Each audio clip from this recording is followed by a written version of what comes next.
You're in the room with him and you can feel it. There's a power there and you're just like, oh my God.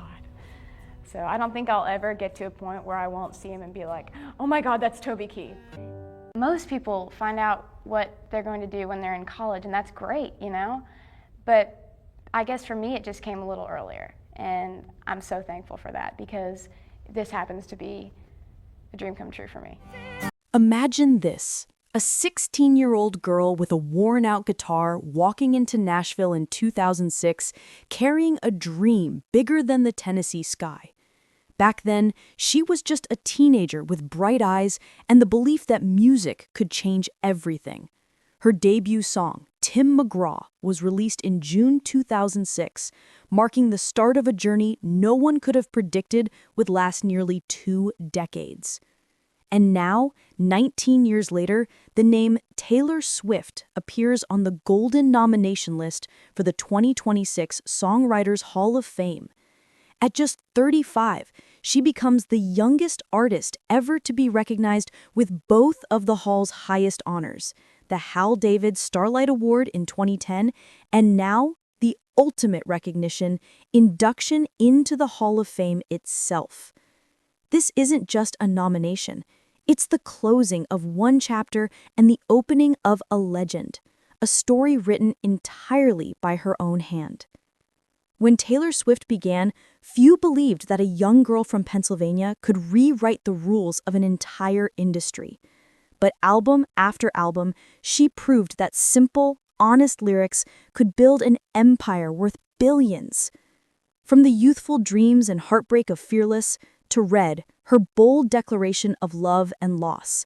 Then came 1989, the moment she left country behind and conquered pop.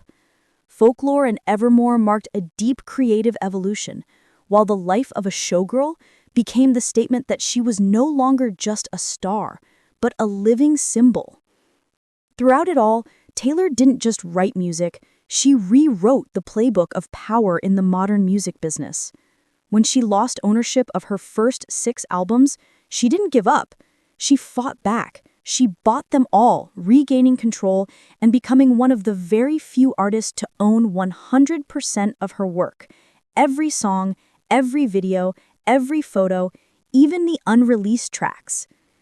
Each lyric, each melody became a chapter in a story she wrote herself. And now, as the Songwriters Hall of Fame comes calling, it's not just recognition. It's confirmation that Taylor Swift has officially stepped into the same space as the legends who shaped music history.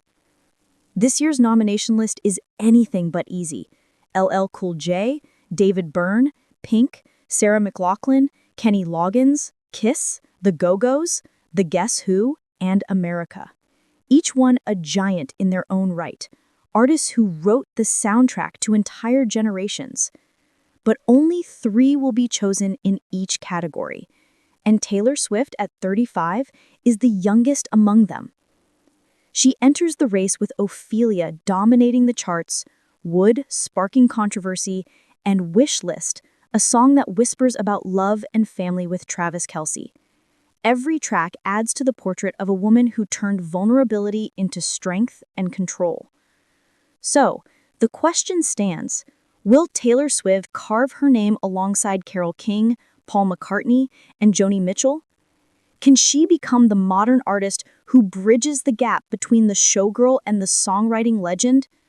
Voting closes on December 4th, 2025. The induction ceremony will be held in New York, June 2026, exactly 20 years after the release of Tim McGraw. 20 years, from a teenage girl with a wooden guitar to a woman whose lyrics are studied like modern poetry. So, Swifties, what do you think? Is this the end of an era or the birth of an eternal legend? Share your thoughts below, because this time, history is waiting for Taylor Swift to write its next verse.